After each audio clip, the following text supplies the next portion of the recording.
privilege of chairing the Homeless and Housing Forum. I actually work for Community Housing Group, and we manage a consortium of other housing associations and voluntary sector organisations delivering 3 BBO employability contracts, and my colleague Richard will just share some of the details of that later. A quick call out for Cognisoft, who are sponsoring the work in this forum. Lots of people will know Cognisoft and use that system to help them manage employability contracts. I just want to say thank you to them for supporting this. And I suppose the forum at this time is just really important because there's so much going on. The DWP are in the process of recommissioning employability services. I know some of our colleagues in the primes are sort of busily finishing the tender submissions and waiting for results.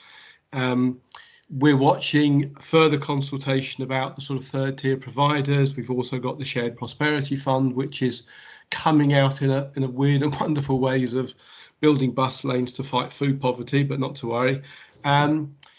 Within the issue of housing and the issue of homelessness, I mean, it's sort of been kept at bay with various restrictions on evictions, but that's going to come to an end, and it's sort of scary to know what's going to happen, and it certainly hasn't gone to way. And I think the government got a bit of a wake-up call when they could stop pretending how low the numbers were when the reality hit them, and there's a lot of people who required support over the last year. And actually employability and getting people into work is a key part of secure housing, and secure housing is a key part of actually getting a job. And that's a theme I think we want to carry on exploring. And I think for all the colleagues from social housing providers around the table, our tenants, certainly when I look at my own properties, our own profile and some of the areas, I just see this massive spike in unemployment. They were often, unfortunately, low-paid jobs, and therefore the COVID economic downturn has really upped the number of tenants who are not working, and we've got a real role to play in helping them back to work. And I think there's another lesson of actually in-work support, so that come a future recession, hopefully they're in better jobs and they're less likely to be impacted it. So that's my introduction. First speaker is Jonny Webb he's a senior research fellow at IPPR North, and he's going to do a presentation on housing and homelessness. His main area of policy expert is housing and homelessness. He's also contributed to the IPPR's work on decarbonisation as part of the Environmental Justice Commission, and I know he's looked at issues of policy around economy and skills. So Jonny, welcome, and thank you for giving up some of your time to share some of your insights and thoughts today. Over to yourself. Cheers, thanks Nick. I'm just going to share my screen quickly.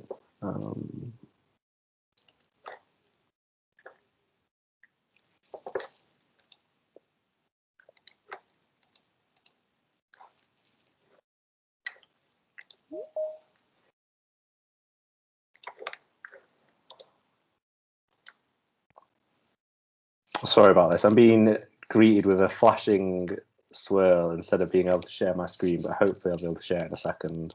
Don't worry, when we all get back to the office and in-person conferences, we'll all forget how to do it. So I can cope with Zoom, but I can't do it in real life now. So yeah, I think we're all remembering of come off mute and stuff like that.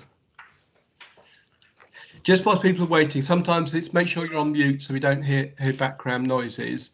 And also for colleagues who have a low internet speed, people on take the video away just sometimes, unless you're speaking, is useful as well, because it just, I think, protects bandwidth for some of our colleagues in the rural areas or wherever.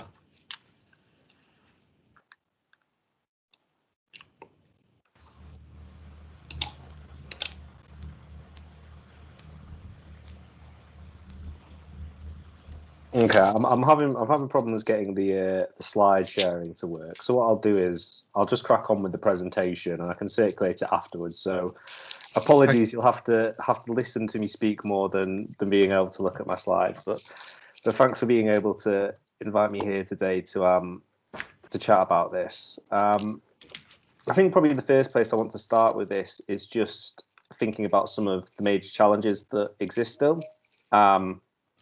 So in terms of when we think about housing and homelessness and kind of its relationship to the economy, kind of the things we need to do around that. Sorry, I'm just getting a bit of feedback. There you go. Thank you. There are major challenges that still exist. So in terms of poverty, just thinking about that for a moment, that's been relatively stable over the past decade or so. So it's been around 20% after housing costs. As you alluded to at the beginning, Nick, there's a growing problem with rent debt. So the latest government statistics we have on this, and there are definitely other statistics around, suggest that about 7% in the PRS were in arrears in the summer, but about 13% in the social rented sector. There's been surveys and other polls since, and all the kind of sensible indicators would suggest that that's likely worsened. It is really difficult to get kind of a full sense of what the scale of the issue is, but we know that's a significant problem. Homelessness as well is quite an interesting one in the context of the pandemic. So we've seen strong action taken to protect rough sleepers, and they've all in initiatives achieved pretty phenomenal things. But there's a real question there in terms of what comes next. And already there's been significant challenges raised around the government's proposals around the next steps accommodation and whether that's actually going to materialise in practice at the scale it needs to. In terms of prosperity, in many parts of the UK, in particular some of the areas in the north of England, which perhaps should be targeted for the government's levelling up scheme, have seen the highest levels of unemployment for around 25 years. It's really important to emphasise that furlough has protected a lot of people from what would have been a significantly worse economic shock. But even then, I think it's also important to remember that someone on furlough is likely probably receiving between 80 to 90% of their wages, which if you were having problems with your housing costs, before, you're going to be having problems now. And then just in terms of thinking about the plan for the recovery, we've seen some policies introduced and new policies put in place to support new jobs, also things around apprenticeships like the Kickstart scheme. But we've not really seen anything yet in terms of the scale that's needed and the complete package of policy measures that we might need to kind of hit the ground running. And all of that suggests, and it's not just IPPR and IPPR North that have been saying this, but Resolution Foundations, others have been saying this as well. We are going to see, at least in the short term, if not the medium term, significant problems around unemployment off the back of the pandemic and kind of the economic consequences of it. And finally, I just want to kind of emphasize that a lot of these are pre-existing problems, but actually they've all been amplified by the pandemic. So problems around rent debt, problems around poverty, problems around prosperity in certain parts of the country. It's not like these problems appeared overnight when the pandemic hit, but they have been significantly amplified by the pandemic. So obviously I've spent quite a bit of time there talking to you about the problems, but there is some good news. First of all, I think we have seen a real turning point by way of policy discussion. So for the first time in as long as I've been, working in this policy space, and I appreciate it's not as long as some people, but we have seen a real shift in terms of how we think about housing and homelessness, in particular the idea that actually homelessness isn't inevitable. There are ways to prevent it. There are ways to end it. And that is a significant shift in the policy debate. And I don't think that opening in the policy discussion should be overlooked in any way. So that is a positive. Secondly, levelling up. That's not to say that, I think our view at IPPR North is the government's levelling up agenda. It's not well defined, and at the minute it's quite problematic. But that being said, at least again, we are having discussions about regional inequalities and what we need to do to bring up certain parts of the country which have fallen behind other places. And that's a really important thing to acknowledge. And finally, the new world of work. And I don't just mean kind of some of the changes in work that we've seen over the course of the pandemic, but also the shift towards net zero will inevitably change in a very fundamental way how our economy operates, the sort of jobs we need, and also fundamentally the way we expect people to work. To use but one small but quite significant example in a lot of people's lives, the fact we're all working from home at the minute, that's been caused by the pandemic. But there's a real argument that actually, if we're thinking about the shift towards net zero, we all need to travel less. We need to try and minimise travel where possible. If we can work from home, why aren't more people working from home? Why aren't more companies and businesses offering agile working opportunities? Which again changes potentially in a lot of places the type of employment on offer to a lot of people. Where previously a job might have been seen as too far or too distant, too difficult to get to, immediately that becomes something which is more accessible. So there's good news in there as well. In terms of how we can kind of, I guess, build on some of those good aspects to address those kind of fundamental challenges I spoke about at the beginning. What we've kind of done over the course of the pandemic, but also through previous work at IPPR and IPPR North, is kind of outline various policy agendas we think can respond to some of these key issues. So probably the first one that we would begin with is levelling up. It's a key priority for the government, but it isn't yet well defined. For us, any attempt to level up must focus on providing people not just with a secure job and addressing regional inequalities, but actually housing needs to be a really important part of that discussion.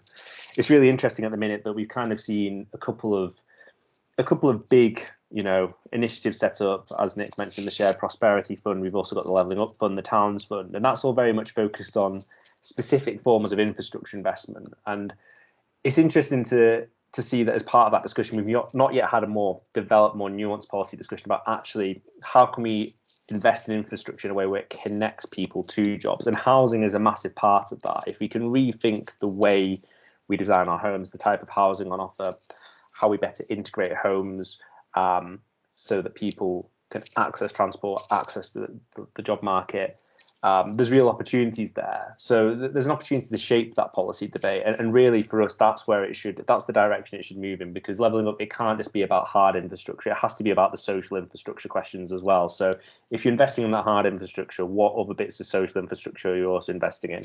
How are you promoting skills in the area? How are you, for example, promoting lifelong learning, so that if someone does lose their job or their industry is vulnerable to the net zero transition, how are they acquiring the skills they need to get back into work and do a different type of work potentially? That needs to be a big part of the discussion. Secondly, around homelessness. Again, as I mentioned, we've seen a really kind of positive shift in that debate, and we are actually thinking about homelessness very differently for the first time in a very long time.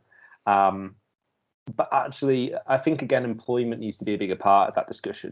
One of the key policy interventions, which is often discussed and, which I'm quite excited about, as are many people, is housing first. But actually, for those of you who aren't aware, but I'm sure you all are, housing first is basically the principle that you give someone housing as the primary intervention to end homelessness. And then you kind of design the wraparound support to, support them sustain that accommodation. But as part of that discussion, we need to think about the wraparound policies needed to make housing first work. And one of them has got to be employment support. Evidence shows us that people's access to good work, a sustained job that they can keep, is crucial for breaking the cycle of homelessness, alongside safe, secure accommodation and any other support they might need. So we need to start developing that discussion a bit more, because we run the risk, if we don't appreciate the wider policies needed to make housing first work, that we build a bunch of new homes, but we don't really adopt the approach. So essentially, it falls flat on its face. And then in terms of rethinking our homes, something that we've begun to start thinking about, and it's a really interesting point for us, is the need to kind of rethink the relationship between home and work. Because for many people, what the pandemic has fundamentally done is blurred those boundaries. And actually, when we think about infrastructure and connecting it to homes, too often we do think of this physical infrastructure, which is of course important, and a lot of jobs will require people to go into a physical workspace. But actually, we don't think about other types of infrastructure. We don't really think about digital infrastructure, for example. So, this really comes back to the point of, are we building the homes, or do we have the homes in place where people have the flexibility to work from home if they need to? So do they have the space in that accommodation to do that? Secondly, do they have the digital infrastructure in place to allow them to do more remote working, if that's potentially going to be a much bigger part of our future? And these are questions we've not really thought about in terms of the debate around housing. But increasingly, it will be important to think about these things. And I think as well, that digital infrastructure point is a really important one, not just in terms of connecting housing and people and getting people into work, but also it's something which was really dropped off the policy agenda in recent years. And, you look at the digital divide, and it's come to light again in the pandemic, and it's still a massive issue. So we do need to address that, and we do need to improve digital connectivity. And then finally, young people. I'm sure a lot of you have seen it, but I was really struck yesterday, or maybe it was the day before, the ONS's new batch of statistics around unemployment over the course of the pandemic. And you look at the people who are being affected the most, and it really is young people, in particular those people under 40. And you look at the rates of job losses, and it's massive. And basically, the younger you are, the more likely you were to have lost your job. we do a lot of work in the north, obviously, and it's really bad in a lot of northern regions. But that's not to say that it's not also bad in other parts of the country.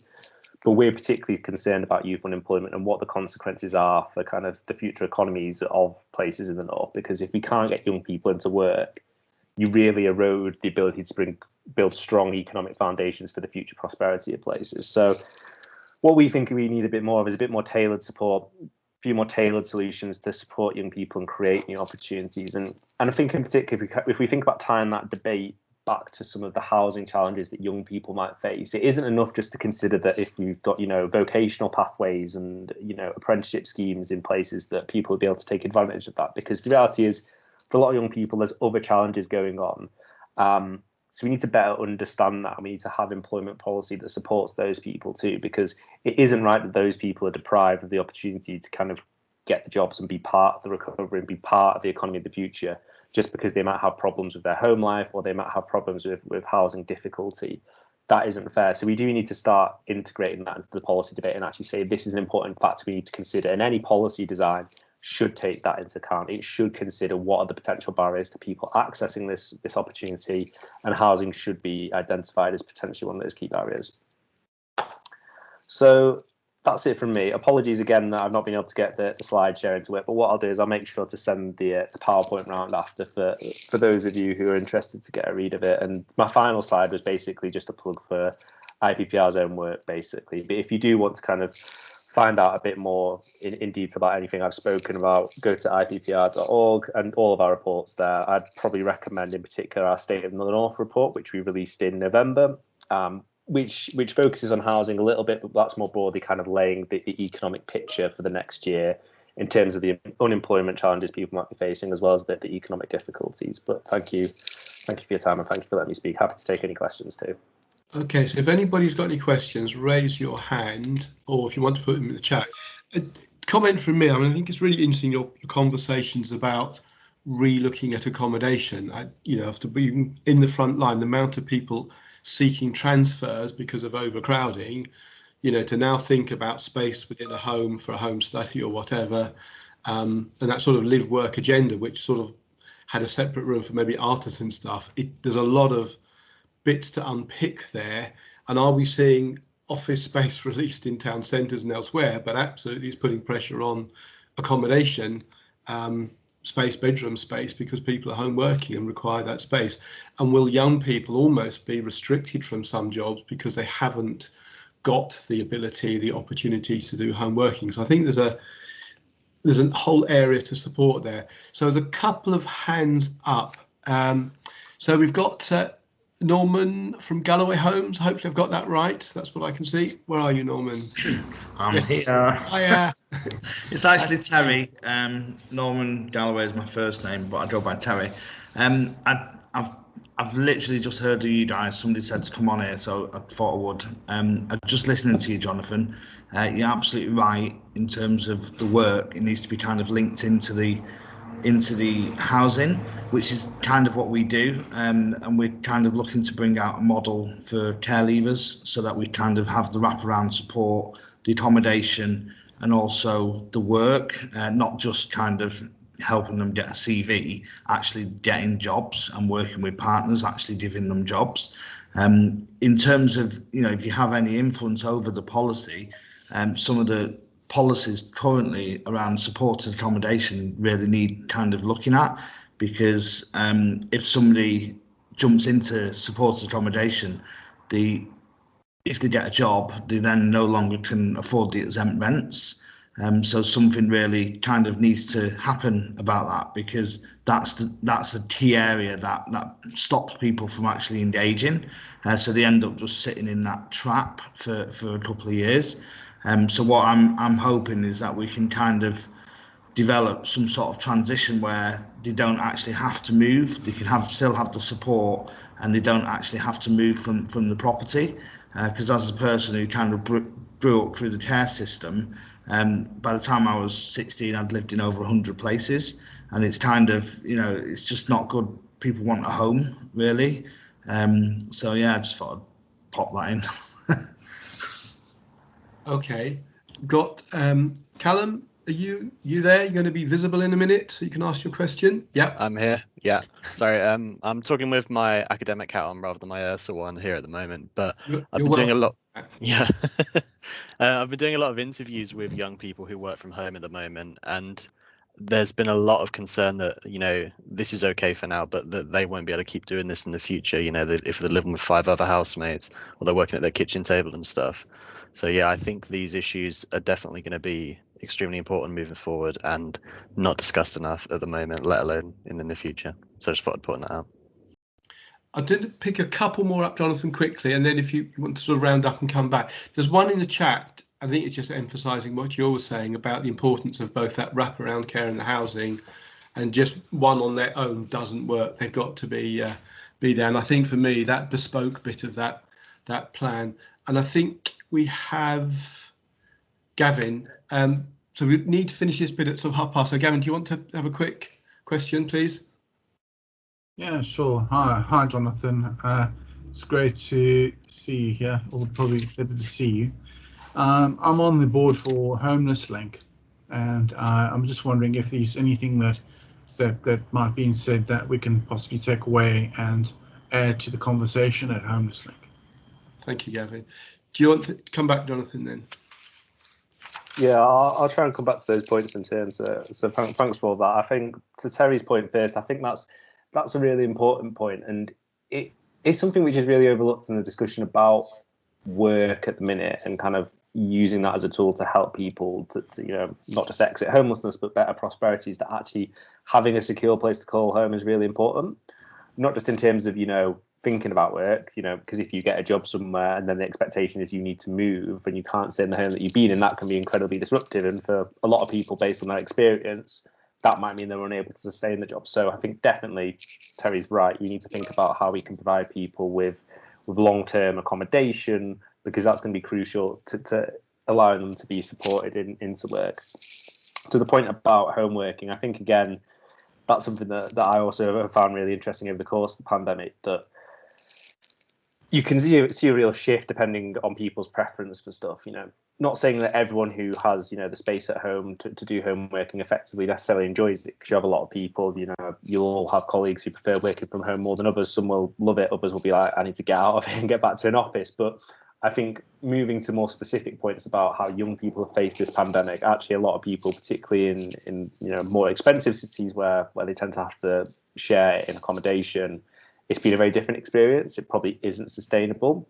But also there's going to be a real question asked that in some form it might be sustainable, not necessarily because it's a permanent shift that we can never go into offices again because of the pandemic, but actually a lot of companies may decide, oh, we don't need a central office, we're going to tell people to work from home predominantly. That means this could be a continued situation for a lot of people, and if that does continue, that puts significant strain on people sharing homes in, you know, HMO setups who don't have the space to work from home. So we do need to think about those people, and actually, if this is a shift, what can we do in the housing market to better support those people? Are there other things we can put in place to ensure that they're not just working around their kitchen table every day for the rest of their lives, because, you know, that's not going to be fulfilling for anyone. And then finally, just to your point, Gavin, I mean, I would say that, you know, Homeless Link, like a lot of the major charities, we do a lot of work with crisis as well, for example, have been really excellent throughout this crisis. But I think really if there's one thing that I could put to them, it would be just, you know, because they are quite big behind the housing first agenda at the minute, make sure Very that... much so. It's on our agenda at the moment. And particularly we've got one of the things that's been raised recently is about students potentially in student accommodation becoming homeless. And that we've got a young person on our thing, and that's become something for concern. So how do you know, given the circumstances have changed quite dramatically, may have had parents or others that have passed away and no longer have a home to go to, or potentially homeless once they finish this. So, you know, what the housing first agenda and Kickstart is essentially very important to them. Yeah, I mean, I think the one thing I would say, and is, you know, I'm sure because Homeless Link do a lot of excellent work, they're aware of this, it is important to think about the youth agenda as part of that. You know, housing first for youth does look slightly different from housing first for people who are slightly older. The type of support they need and kind of how that accommodation looks might be quite different. But I think it's just kind of considering that and where the differences need to exist. And I think, again, just emphasising the importance of employability initiatives to support the housing first approach, because actually that's where you've got the opportunity to do the intervention really well. You've got someone in stable accommodation, you can offer them stable work, you can begin to start to make sure that actually that's a permanent solution to homelessness, not just another temporary solution. You're right, and the theorists like Vygotsky and Piaget ask us to look at the schema of the individual, and so you're quite right in saying that.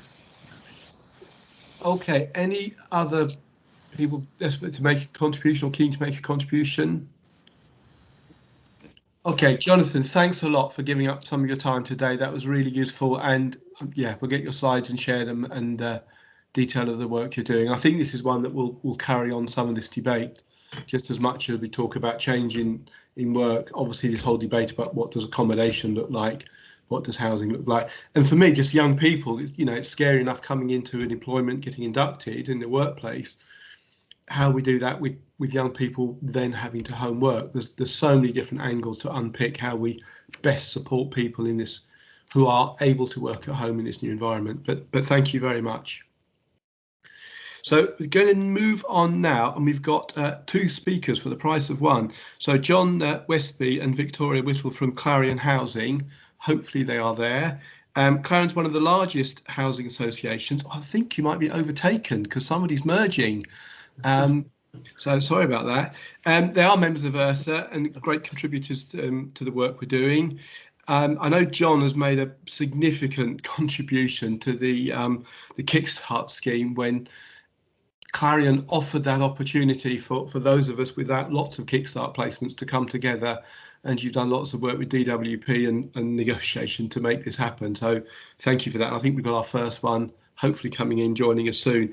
And I also know you've done Love Working London, or Love London Working, and a leading role in that as well. And we came down years ago to learn from yourselves before we did work on BBO. So welcome, John.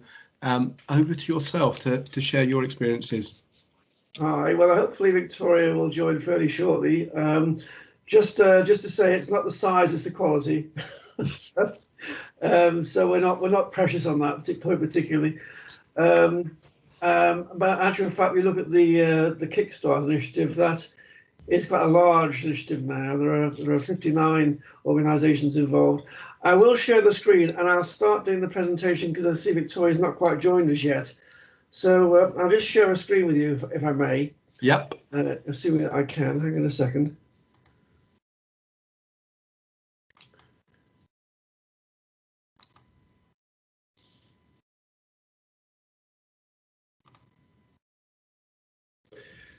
Okay. Yep, we can see it. Thank you. See that one? Okay. Good. Yep, thank you.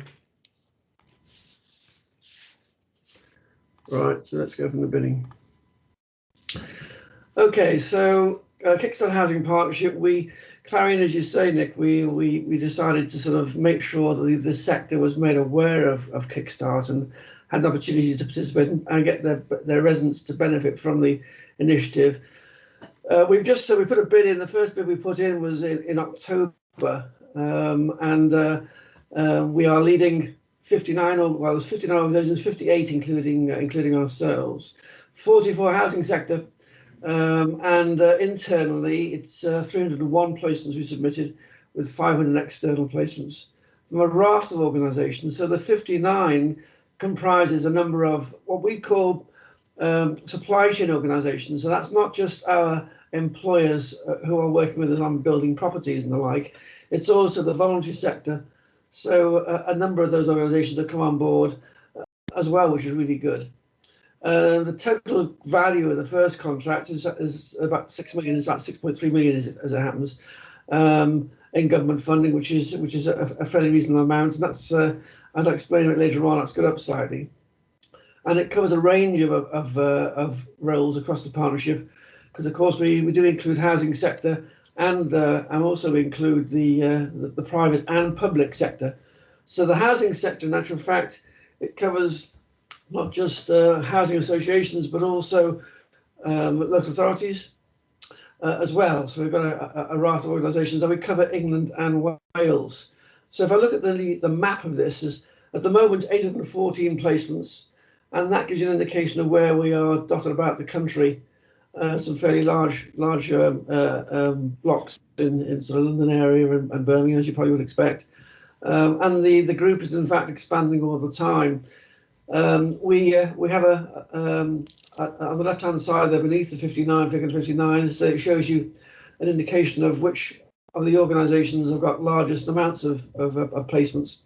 And what's been happening over the past few months is that these organisations have come back to me to increase the placements.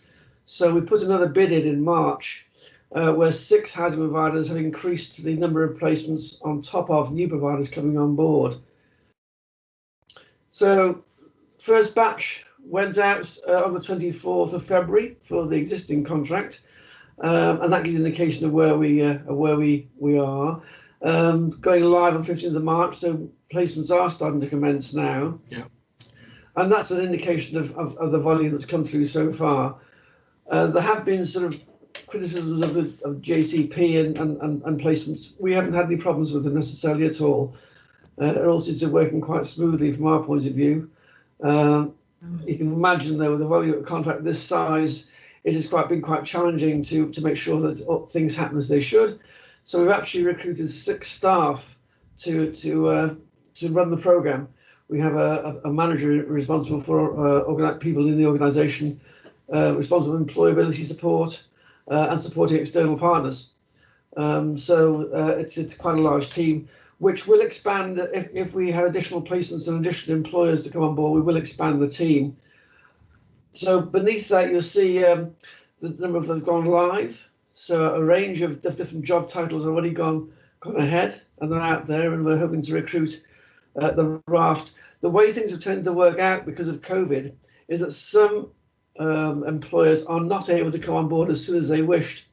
So, for instance, Clarion Response, which is our own internal maintenance company, they have issues around COVID security. And some of those roles will come on board later than originally planned.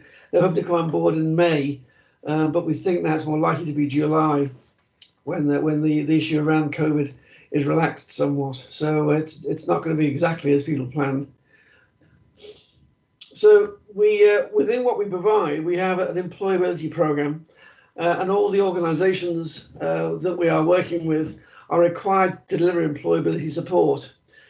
We have within the bid that was submitted, we had sort of compliant employability package, and the employers are get £1,500 to deliver this, as you all know. And from our perspective, we're happy for organisations to run their own employability, or to go out to a reputable external organisation, or indeed use our own provision. We're charging £500 for our own support, which a number of organisations who are small in particular coming to us and asking us to help them in that regard. So in terms of the employability, that's the kind of package which you probably would expect to see in any event. The bits that we're kind of building onto ours are slightly different towards the back end of this. So we're intending that when people go to get into employment at the end of the programme, and we're trying to get at least 50%, we're hoping to get into employment at the end of the programme, we will provide 6 months ongoing support for those people across the partnership. So it's a range of, it's not just getting them into work, it's sustainment. That's pretty key. So we're giving ourselves a target of about 50% overall, which we're hoping to achieve. You remember the Future Jobs Fund, we achieved slightly more than that last time round. So we're planning on supporting organisations to do this, because last time we got involved in Future Jobs, it was just ourselves. Clearly, we are managing a raft of organisations of different sizes. So we're cautious on our targets in that respect. So in terms of the employability support, we are holding teams groups, and internally we're working with line managers, so Kickstart employees and line managers to access resources and materials, a raft of resources that are available online. We have webinars. We've had 2 so far with all the partners to make sure they're in the same space as we are. And we're providing ongoing exchange of good practice. Those exchange of good practice webinars will start happening down the line. Clearly, we've not just started in terms of delivery, so we've not got a great deal of good practice at the moment, other than to put a decent bid in and make sure that people are together and and working quite closely. And our role clearly as the gateway is to make sure they get the money is channeled through ourselves to them, making sure they're compliant with the contractual side of things, and making sure that any expenditure is compliant as well. But in terms of employability, we have a range of things here, virtual workbooks. We've got one-to-one support with dedicated ESOs, that's employment support officers. So we've actually employed 2 whose role is to work with external organisations to support them from that point of view. Mentoring support with a trained Kickstart mentor. So we've actually had staff internally trained. In fact, I'm volunteered as one of those trained mentors. So I get involved in an operational point of view. And then we've got different e-learning platforms that people have access to. And then at Clarion, as you may know, we have additional things outside of just the training and employment side. We have a money guidance team, a digital inclusion team, and those officers will also support with provision related to employability. So quite a heavy emphasis on not just employment and training, but the issues that were mentioned earlier on about people staying in work around money and digital inclusion. So in terms of progression, as I said earlier on, what happens next is key as far as we're concerned. It's not just the provision itself, it's making sure that people are going towards a positive outcome. And as I say, there's a number of people internally who are highly experienced in supporting young people, preparing them for the next step. So it's keeping an eye on these things. It's working with the employers to ensure that what they're doing with their trainees or Kickstarters, should we say, a good quality. Quality is key. It's what I said earlier on. It's not the size of the organisation; it's the quality of the vision which we're focusing on. And it's really key to us what we deliver. Because clearly, for everyone involved in this, it's all a reputational risk as well as we all want to be successful and raise the profile of the sector as part of this Kickstart drive. So interview skills, job broker support. We have our own job brokers team, national team, which is quite a large team. Looking at external vacancies, we have vacancies on a range of large and small employers. Across a range of sectors. There's a host of potential opportunities we can signpost people to if they don't stay with the employer offering the Kickstart placement. And then clearly we help them with those applications. It's quite a challenge for some young people to apply for external roles. Apprenticeships clearly is a positive progression route. We have our own apprenticeship provision. We delivered 250 apprenticeships last year. We have an apprenticeship manager, so we have a range of experience here that we can benefit from in terms of apprenticeships. And then other progression routes, as I mentioned earlier on, further education and work placements. The idea here is clearly we want a positive progression for everyone involved that to suit the individual, and that's the whole aim of this program: make them more employable, but also adapt the program to suit their individual needs. Love and the working that you mentioned. Yes, that was there's been an interesting track record in that. We've been at this now for a while. We had an extension of the programme. So originally, some 4 years ago, submitted a bid for £13.2 million, which we got. And originally, it was 15 organisations in the partnership. And that was initial biting of the cherry. We then went back for another slice of it and got an extension. This time around, it's gone down to 9 housing associations.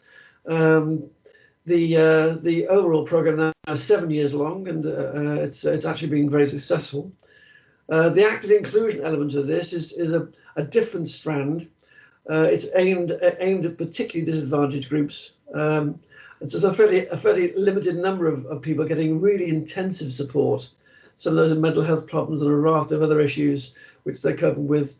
So a very intensive programme, which is different than the standard Love London Working programme. Overall, 27,000 residents going to be recruited and 8,000 into employment. So it's not it's quite a challenging targets we're putting out there. And the current partners of the existing programme, there we all are. Some mostly larger players inside there, as you can see, all highly experienced in this field. So we're not actually capacity building those organisations because they're already in the right space. For the initial bid we put in there, we were capacity building some of the organisations, but in this sense, these are all key players with really good provision.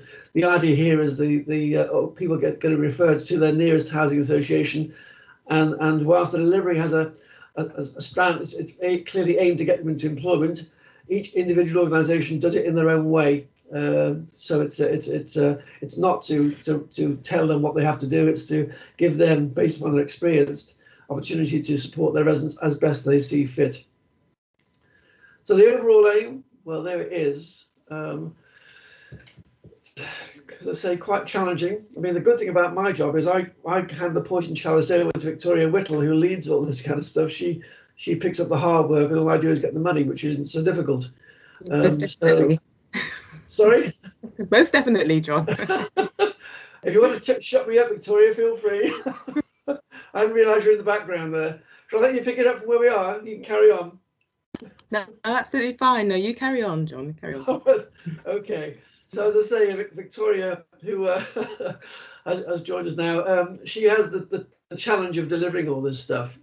And it's fair to say, clearly, we wouldn't have got the second bite of the cherry if we hadn't achieved the first bite.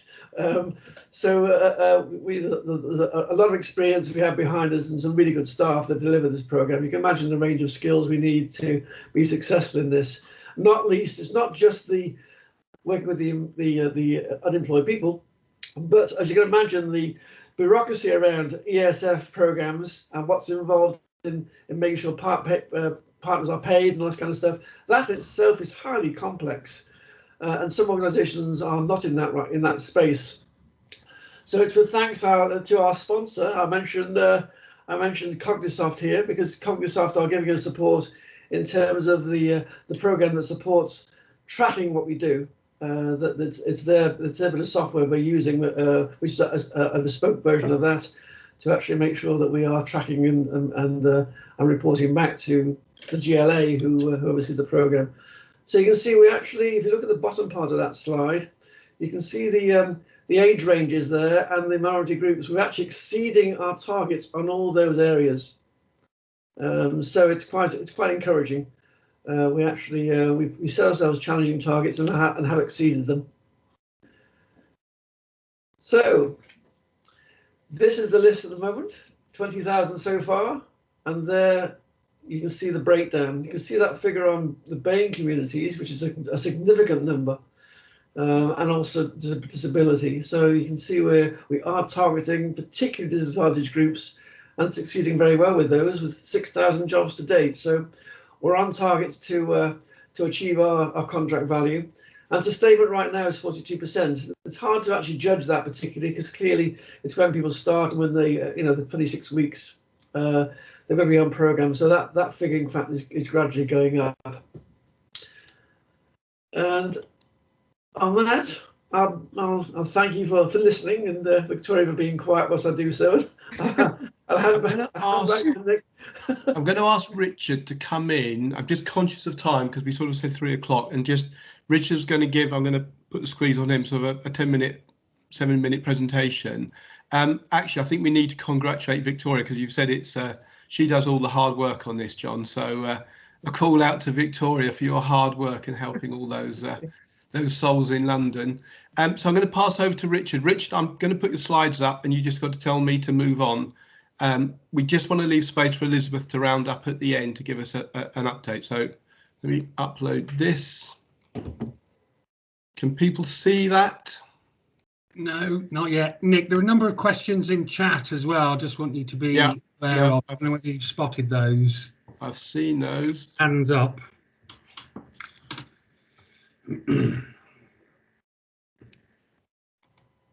I can't see any. Oh, yeah, there we go. No, that's the wrong slide, Nick. That's not the slide that I'm presenting on. Sorry. Would you like me to share it, Nick? No, I've got it now. Okay. I'm on a single screen for. That's not it. You're going to have to share yours, Richard. Apologies. Okay. So you stop sharing and I'll share mine, Nick. Yeah.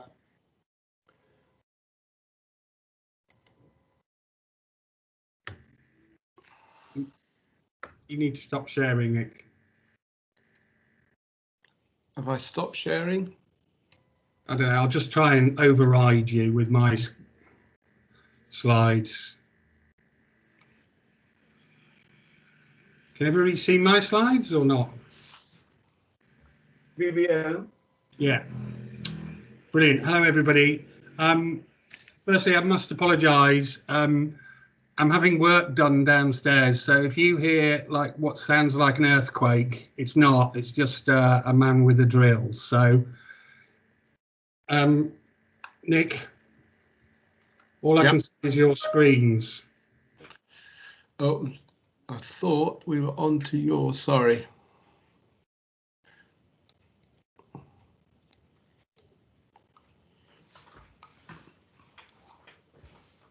Okay.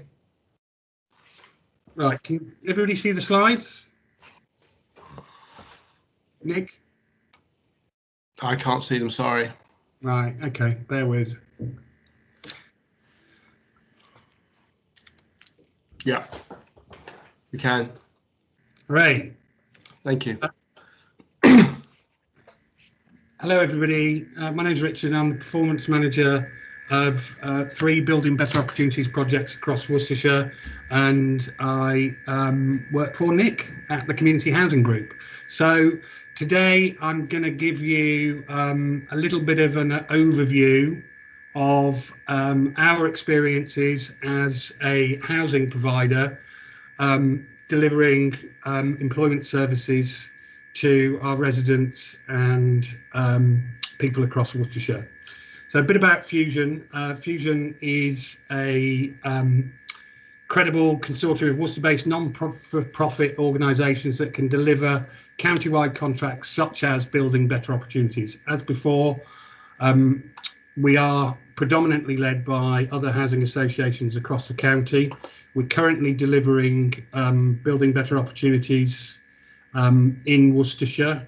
We started delivery in end of 2016, and currently our delivery is due to end 2022.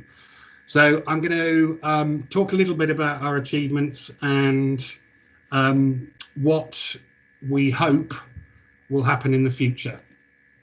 So as previously mentioned, Fusion is a partnership predominantly led by housing associations, but also made up of voluntary sector organisations, each with their own specialisms and locality, enabling Fusion to offer a comprehensive county-wide offer. These specialisms include mental health provision, homelessness, offender rehabilitation, housings, and actually organisations actively working in our most deprived neighbourhoods. These partner specialisms allow job coaches to tap into expertise and support required to effectively support those with complex barriers.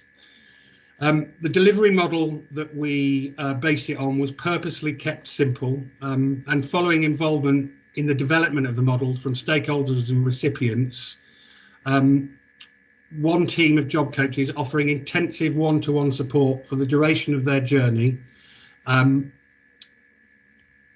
each working to the same targets. This is further supported by one central compliance and performance team, which has a responsibility for managing overall contract performance and compliance. So what are we doing at the moment? So we currently have 30 job coaches employed by partners across the project, delivering support across the county. The support we provide is holistic and end-to-end. This provides a continuity for participants throughout their journey on the project, enabling meaningful professional relationships to be developed, which improves the engagement with the project. The approach was developed following feedback in the development of the model, where it was very clear that people wanted and would benefit most from one point of contact rather than being passed from provision to provision. Our target market is very firmly aimed at those furthest from the labour market and those with multiple and complex barriers. This will be illustrated in the next slide, which clearly shows the sort of breakdown of the people that we are working with. And I think that identifies that the project is actually working with those who most need the type of support that we can offer. Another point about it is the project is grant funded rather than payment by results. This payment model allows us the time and resource to successfully progress the groups of people identified in this profile. I'm just going to share with you a bit of a story of an individual that's worked with us on building better opportunities. So as you can see in the slide there, Jason's had a lot of barriers throughout his life. He was in care as a child. He was relocated many times. He has a disability and he suffered from temporary homelessness. Jason always wanted to work with the NHS, and with the support of BBO, we successfully supported him to progress into the job of his dreams, more of a career rather than just a job. It's got to be said that we could have supported him into any job, a supermarket, for example. The outcome for us would have been the same, but the ethos of the project from the very start has been to support participants like Jason to achieve their goals and hopefully of meaningful, sustained employment or education. This just gives you an idea. Numbers are not quite as impressive as the last presentation, but we're an awful lot smaller. So to date, we've worked with over 1,700 participants across Worcestershire, and that just outlines the outcomes that we've achieved. So 53% of the participants that we've engaged with have achieved a positive outcome of into work, into educational training, or into job searching. So it's actually 46% of those positive outcomes people have moved into sustained employment.